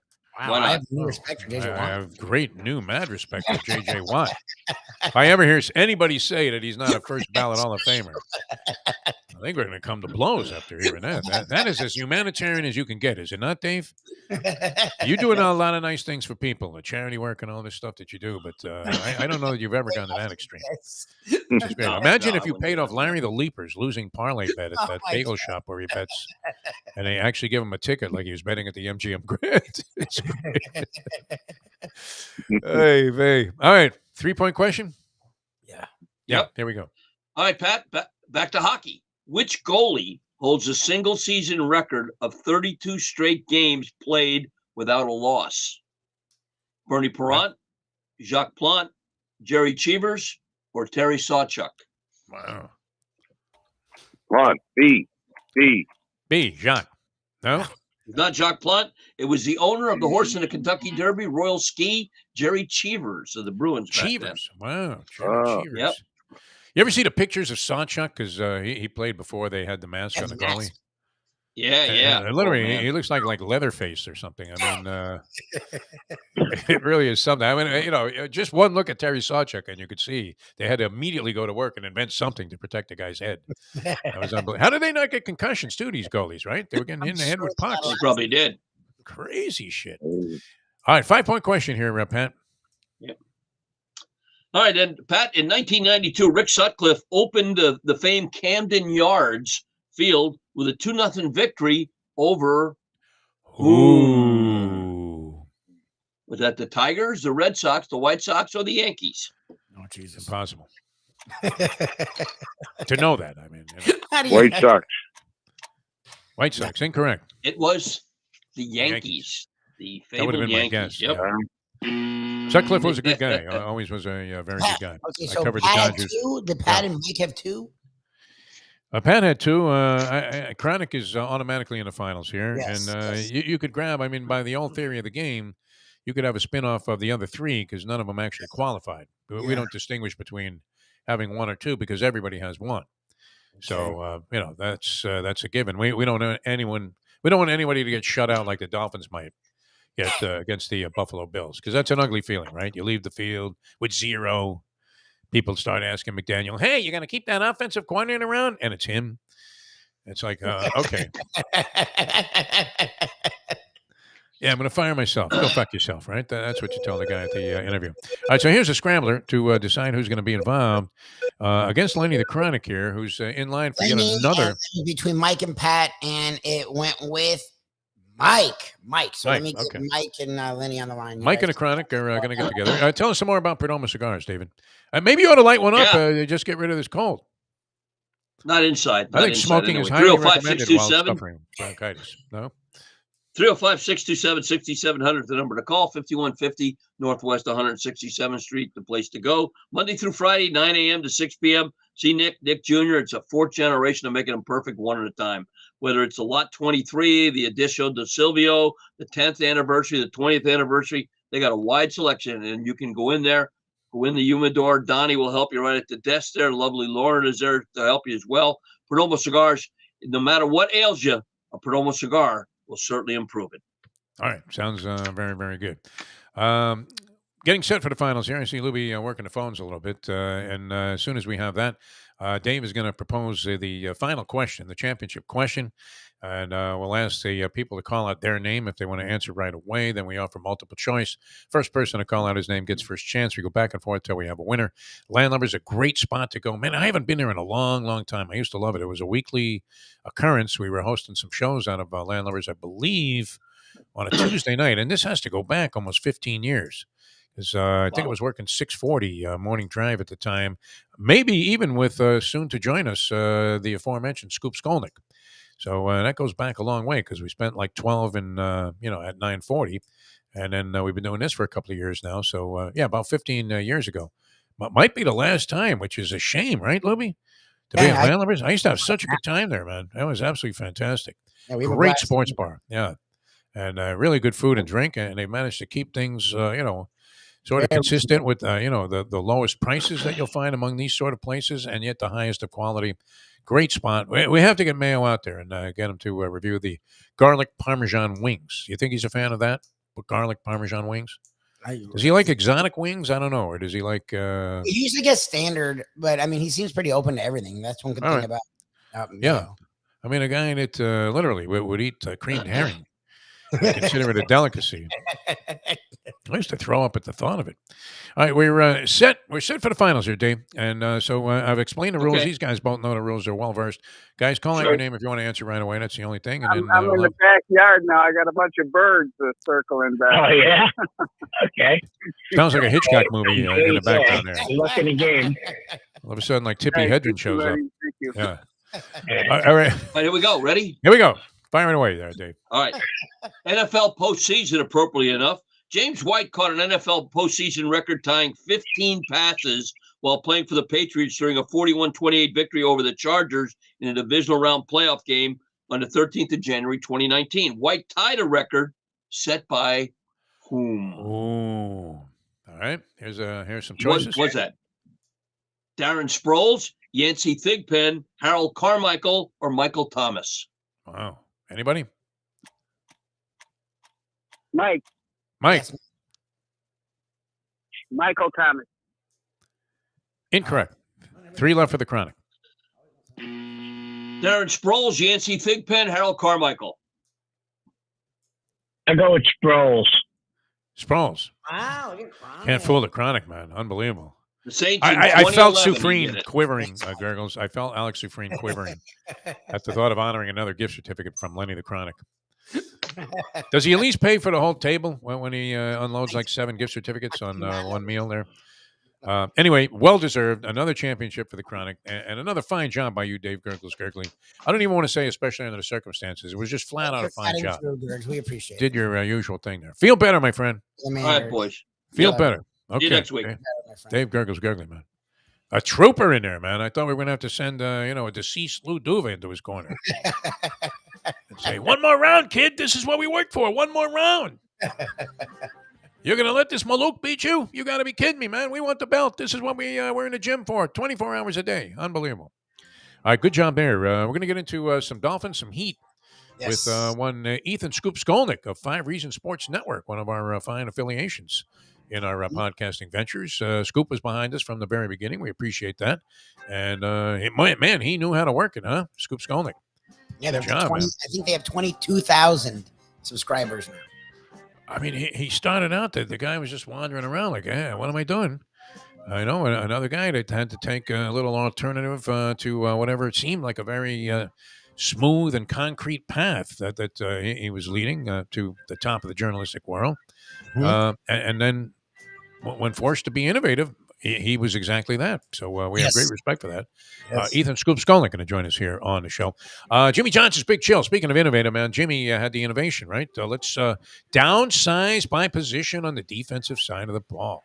Mhm. Right? I'm going to take safeties and make them linebackers. I'm going to take linebackers and make them linemen. And guess what? You need speed. Rock. You're chasing a chicken, man, and everybody else is chasing their tail because you have speed and they don't. You can contain the perimeter. You can rush up the middle. You can stop the run. You can cover guys that are, throwing the football down the field because you got all these smurfs out there in the secondary. Just a dynamite job and so innovative that hopefully we will catch up with Jimmy. I know we're going to do it eventually. Catch up with Jimmy for like an hour at Jimmy Johnson's Big Chill. That's mile marker 104, the Overseas Highway in Key Largo. Great food and drink.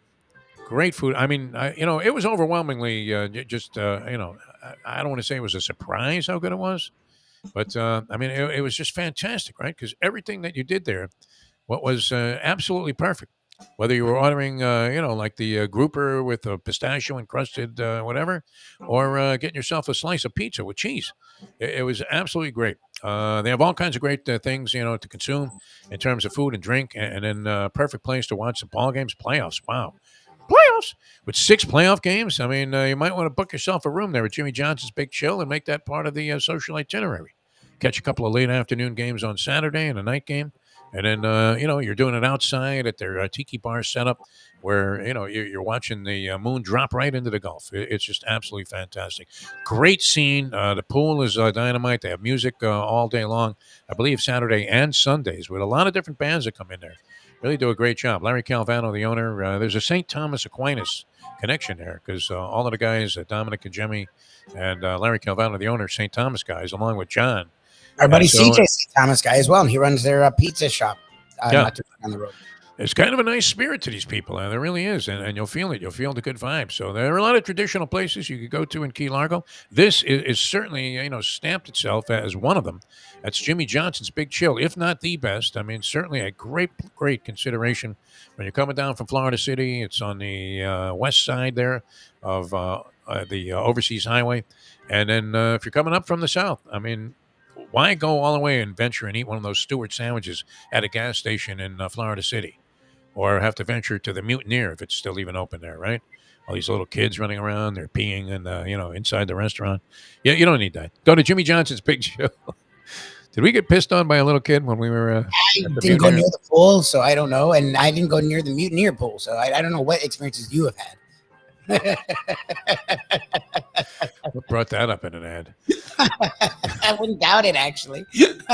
No, it's the kind of thing that happens to you. That's why it's such a pleasure to be at Jimmy Johnson's Big Chill, mile marker 104 on the Overseas Highway in Key Largo. Could that be the motto? You won't get pissed on? They actually don't need to go that far, but sure. I think that should be the motto of this show. You won't get pissed on. Assume. I always enjoy talking to Scoop Skolnick because the guy, I mean, you know what? He overwhelms me when he starts going into like the starting 5. We have one other guy that's in this category that we know of. Well, I guess you could go to Winderman, and he might be able to do the same Winderman stuff. are classic. Kevin Heller, though, Special K. Oh, special. Like where, he goes, well, it was like the 76, Philadelphia team. They had this guy, that guy, and, and he's like naming guys. Who the hell would remember these guys? Scoop has that kind of knowledge. I mean, yes, depth of 100%. knowledge. 100%. The NBA, very impressive. I might, if my memory wasn't shot. I might be able to do some of that. Yeah, that was Luke Jackson, the bald-headed guy. What was he, number 54? Something like that. Weird number. We're coming back with Ethan Scoop Skolnick. We'll find out, do the Dolphins have any chance, and should there be an investigation into the withholding of information about Tua Tagovailoa when the entire world knew he was not going to play in this game?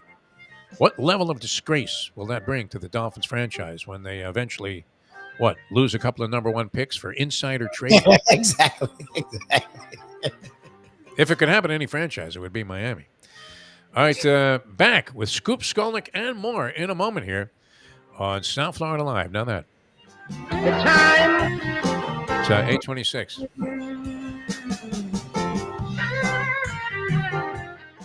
Ponies in Style at Champions, the outstanding simulcasting room at beautiful Hialeah Park. Yes, the grand old lady of thoroughbred racing has never been more vibrant, and you can wager on the races from the top tracks around the country while enjoying a cocktail at the Brass Rail Bar or any of the fine food served throughout the facility. If poker is your game, you're covered in style, and you can play all your favorite Vegas-style games, including blackjack, craps, and roulette, in Hialeah Park's sizzling hot casino. Get a player's card when you walk through the door for all kinds of generous amenities, including our favorite, free play, when you come out to the ultimate casino and entertainment destination, Hialeah Park. Hey folks, Tony Segreto here. You know, since day one, Catholic Health Services has been part of Old School. And since we've started letting people know about them, it's changed their lives. You see, Catholic Health Services, while being recognized as one of the top places for stroke rehab in the country, it's also about a group of people who not just excel in what they do, from the doctors to the nurses to the therapist, on and on and on. It's how they do what they do every single day that separates them from the pack. They do it with a passion, unmatched, and the inclusion of family in every step of the process.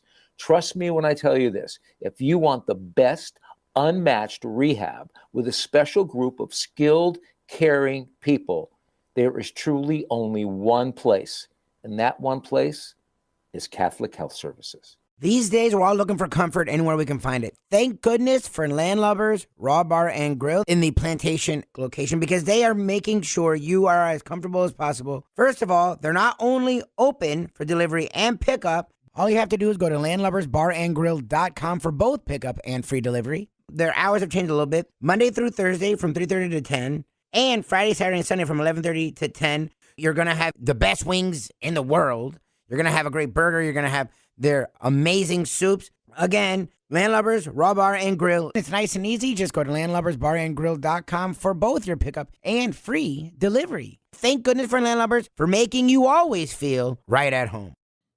Mr. Pentangeli, were you a member of the Corleone family?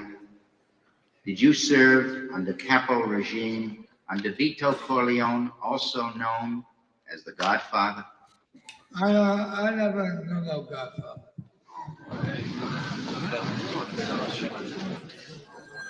Mr. Pentangeli, you are contradicting a sworn statement you previously made to me and signed.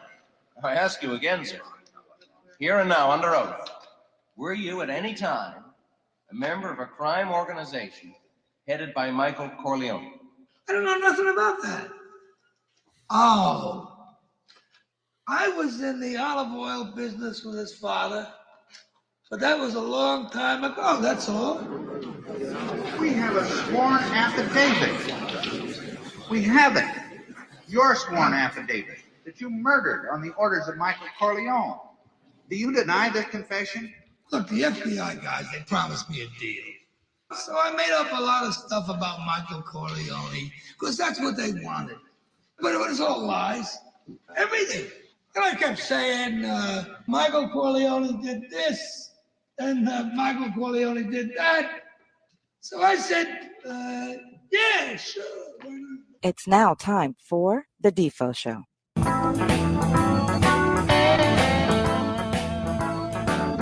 Welcome back to the show, the Defo Show here. We're about to be joined in short order by your one Ethan Scoop Skolnick of 5 Reasons Sports Network, and he is going to join us in the visual as well as we're streaming here on South Florida Live, so that should be a lot of fun. Looking very much forward to that conversation. Later on today, we're usually slated and fortunate to get our Believe podcast going with Brandon Lang, who, is just an absolute dynamite handicapper on top of being one of the more wildly entertaining guys that is in this aspect of, covering sports these days, which has now become so super critical, being able to delve into gambling angles and things of that nature. Although I do want to explore this with Scoop Skolnick and see if there is any kind of conversation starting to surface about a potential investigation into the Dolphins tanking so the point spread. Tanking the information about Tua Tagovailoa and not letting people know that they were fully aware that this guy was never going to play another down of NFL football, and nonetheless kind of teased and insinuated that there was a strong chance. I don't know that they said that. But the insinuation was, Lubie, that there was a shot. Like that there was a shot Marino was going to play also, but it was a small one. The organization actually didn't say anything. They were actually very good at being political, but they didn't not say anything. Like they didn't I go against Right. it. I mean, anybody that it was privy to what's going on with the situation had to say that the guy literally he's still speaking in Hebrew. He ordered a knish the other day in the cafeteria. This guy, of course, he's still concussed. What are you talking about? He ordered the gefilte fish. Speaking of All right, good. I mean, we're ready to go. There he is. Fantastic. We're just killing time till we got you It's up too there, early Scoop for Skolnick. gefilte fish. It's always Who the hell could eat gefilte fish? I mean, come on. Even You know, being a I've never Jew. actually eaten it. I've I'm never glad. Really? Oh, my Yeah, wife me loves either. it. I've tasted it. It's Wife loves horrible. Loves it. Oh my god. Yeah, Shirley loves it. Shirley's weird. She loves matzo So I balls. figures the shiksa likes it. Yeah, Shirley loves of all it. the things. All right. We've been looking at this, Scoop. Was there ever a chance that Tagovailoa was going to be cleared and play in this game with the Miami Dolphins? And by the way, congratulations on not giving up on your quest there. Because I remember as I was in high school and we decided to go to, there was like a Knick game in the afternoon at the Garden, and we bought tickets for that. And there was a Ranger game at night. And it was wonderful. We did a doubleheader, and we couldn't have been happier being the sports fans that we were. But to have to endure, I mean, if they had reversed this, it might have helped. Mhm. To have to get through that Dolphin Jet game and then go to a Heat game that was, potentially going to be equally boring. I mean, how did you do it, Scoop? How were you able to muster up the energy to go to that night game after watching that trek? Well, it wasn't the energy; it was the traffic. But yes, Oh, yeah. I'll say this: the second game was more entertaining, but it's the game that the Miami team lost. Yeah. Second game was considerably better than the first. Was that Nets game? That was the Yeah, it was a Nets? Nets Yes. game. That was a good Yeah. game, yeah. That was a good game. But what I did ask a prominent Heat executive when I got to the game, could you please move these to 7:00 next time? I mean, like, Yeah.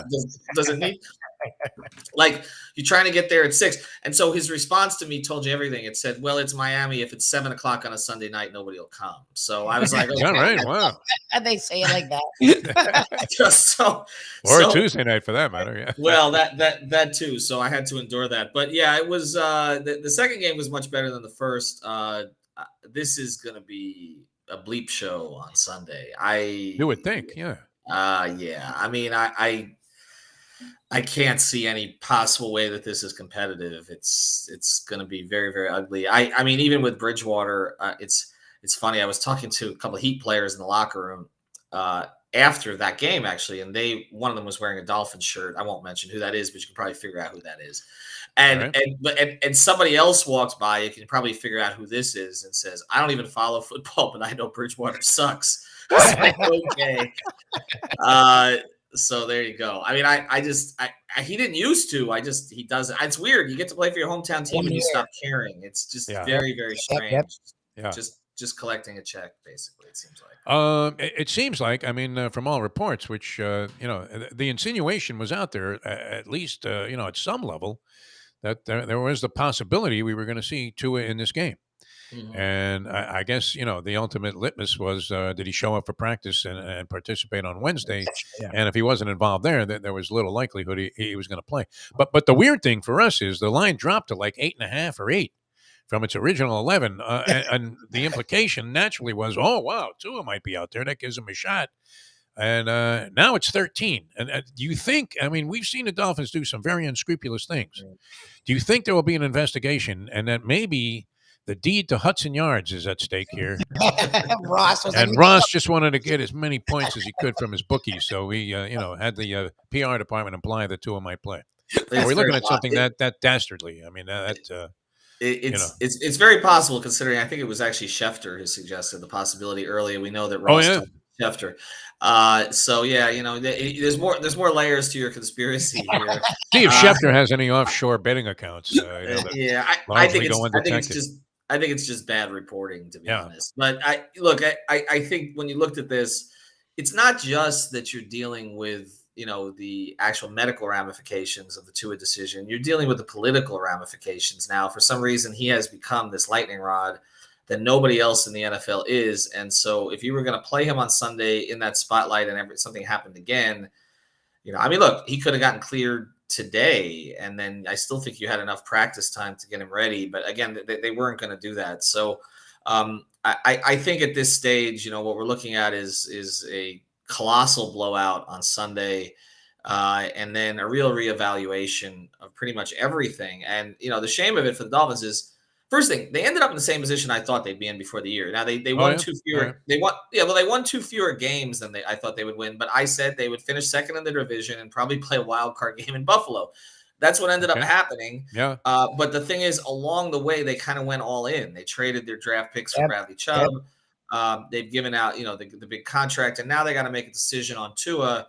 And to me, the decision on Tua is that you obviously you invest in him, but you can't invest in him the way you would in someone else at that position. And then you have to get yourself protection at the position.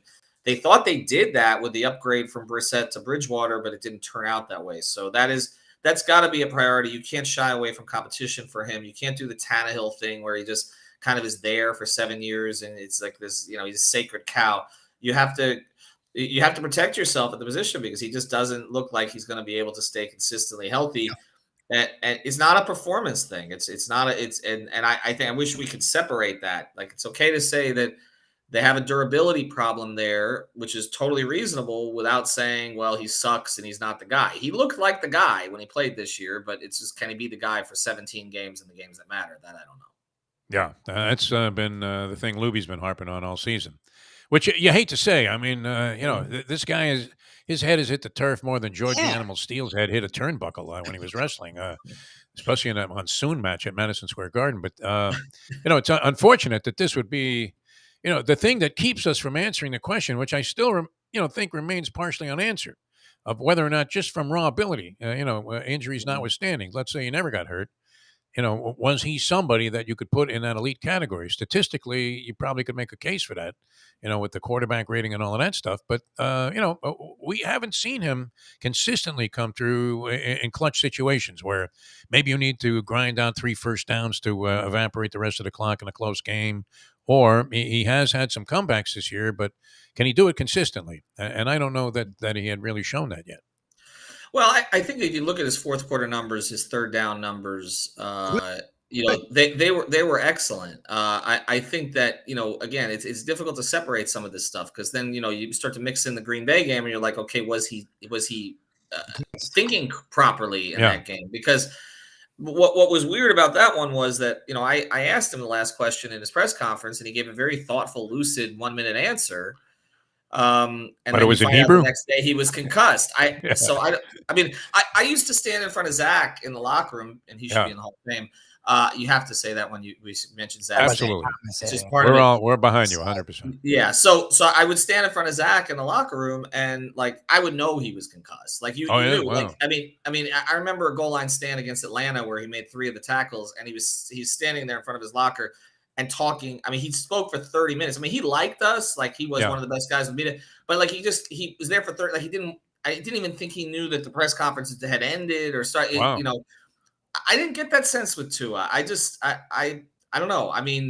He just seems pretty inclined to this kind of situation at this point. And I've been a big Tua supporter. I think he can be the guy if they do what they did this year, which was, they got him a really quality tackle, and they had elite receivers, and he put up elite numbers, and they had an elite offense. We can talk about whether he's elite. They had an elite offense for good portions. They still finished the year 6th in offense, which is their best in 25 years. So can he be the guy? I think so, but I would have liked to have seen what you're talking about, Jeff, which is him going up to Buffalo in a playoff game, healthy, and seeing how he performed when it mattered most.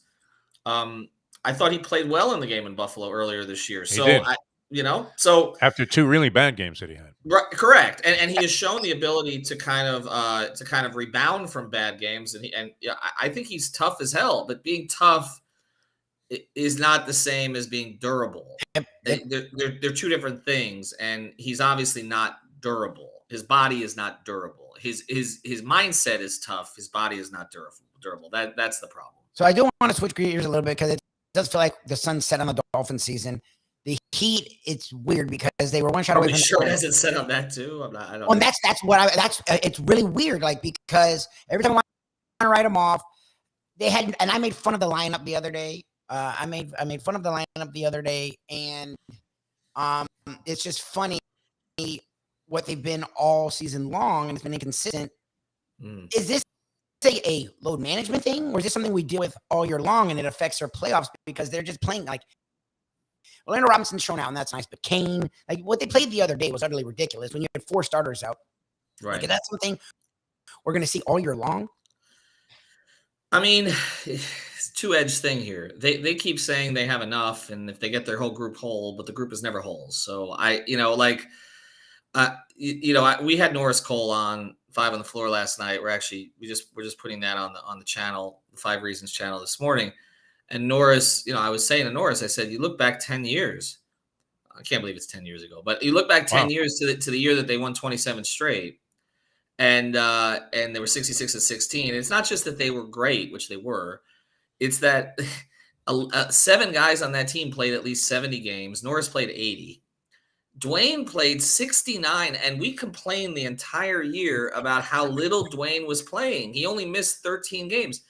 There are maybe 2 guys on this team that are going to play as many as Dwayne played that year, which is Strus and maybe Bam, but Bam's going to miss time now too. Lowry is on pace, but I think they're going to start lowering his playing time here. So, I mean, the whole thing has changed. Now, I think part of it is this. I don't think that the Heat organization has changed its philosophy that much on it. Okay, and some of these injuries are freak injuries, but I do think that they don't practice as much as they used to. And the idea is and I was actually talking to somebody in the Heat organization about this, okay, that NBA teams don't practice as much as they used to. And then the pace is faster than it was. And so you're kind of going from 0 to 60 in a lot of these situations. And that's why you're having some of these hamstring pull, other things that, minor type injuries. I think the agents have got involved where they convince their guys not to play even though they have guaranteed contracts, even if they're a little banged up, take another game, get checked out by this doctor. I think that has happened. But I also think the thing doesn't get talked about enough is that we went through 2 years of the COVID stuff, right? Where teams were playing these makeshift rosters and they were basically asking their coaches to figure it out with who they had that night. And I don't think that mindset has changed. Like, even though nobody's missing time for COVID anymore, I think it's just like, this is just the way the NBA is now. Like, tonight, Jimmy Butler's going to play. Tomorrow, Bam Adebayo is going to play. The next night, Tyler Hero is going to play. It's a bad product. I hate to say because I sound like the old dude and I never, but it's just a bad product. Like, it's just like, it's not. You are about to hit 50 though. I guess I am the old dude. I've been doing this now for I guess 27 years. It's not. I mean, I went down to that game the other night and I'm like, okay, and it ended up being a fun game. Like the end was fun, but it's like, who bought a ticket for that? Like, you know what I mean? Like, and the Nets were an attraction, no doubt. I mean, and it ended up being a very exciting game, won by a single digit. Mhm. You had the Nets playing great basketball. Durant gets hurt, which now really, sets them back. But Kyrie was almost like a normal person for the last month or so. And all of a sudden we realized, okay, there was a reason that we like this guy, and it's because he's a good basketball player, not, for any of his other philosophies and our religious positions. But, I'm with you. A friend of mine, of ours, the great Joe Casale, had a little Facebook post today talking about, the NBA is a big sports fan and saying it's become unappealing to him. I won't go that far, but, and me, the last guy that should ever condemn people for chucking them from the Coke machine, having, never seen, my approach offensively when I was playing basketball a lot, what was to, whoever was guarding me, I'm moving further back. That's it. I mean, that's, I'm going to hoist it from wherever. But the, just ridiculous reliance on the 3-point shot and the number of games that have like 70 attempts and 30 of them are bricks. I mean, just absolute outright bricks. That's not attractive to watch. Not like Golden State was when they were winning those championships. And, you saw the symmetry of the game and all of the stuff that, Hubie Brown would be orgasming to. That doesn't seem to be there. I mean, it's just a brick fest, it seems to me. Well, everybody followed Golden State, but it's not everybody has Steph and Clay. Yeah, but they were shooting threes, but they were moving the basketball. I mean, there was a symmetry and a purpose to what they were doing on the court. Well, it was great. The analytics, and I'm a big analytics guy generally, but the analytics took over where it just became, no mid-range game, and and that's it. It's either at the rim or threes, and so I get it, but then you see certain teams that operate in the mid-range, like Milwaukee. in Phoenix, not this year, but the past couple of years, and they've had a lot of success. So it can be done that way. The problem with the Heat is they're relying on the 3-point shot, but they're not good at it this year. Yeah. Like that's the thing. Like when they were leading the league last year, it's different. But when you're shooting 32, 33%, the numbers start to work against you at a certain point. And that's why I'm glad that Bam's found a go-to mid-range game and all the rest. They've had progress with individual players this year. Bam and Tyler have taken a step, but the collective has not taken a step. And that's why they need to make a move to shake things up. Okay, I was just Trade gonna Jimmy ask- Butler. I mean, this is Lubie's big fear. No, they're not trading. I mean, obviously they've got a couple contracts. They're going to try to move Dedmon and Robinson for 2. I do think that they'll shop Kyle and kind of see what's out there. I don't think that they're going to find it particularly friendly for that at this point. Yeah. I think Kyle's contract becomes more valuable this offseason when he's entering the last year of his deal. It's going to be a weird trade deadline because there's no clear title contender, and there are about 20 teams that think they're in the playoff mix. You've got 3 teams in the Pacific Division, the Warriors, the Clippers, and the Suns, that all thought they were title contenders. They're all 500 right now.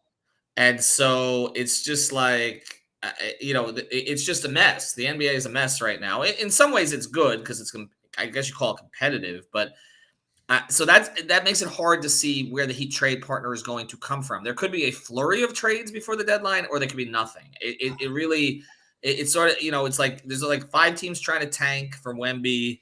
There's like, and then there's a bunch of teams that are trying to avoid the play-in. So we'll see. But I think they will make a move for a power forward of some kind. I know they say they have enough, but I think moving Caleb Martin to a reserve wing spot would be ideal for this team. And then trying to get the pieces to plug in. They have to get some size at this point. It's just that part of it has gotten a little ridiculous.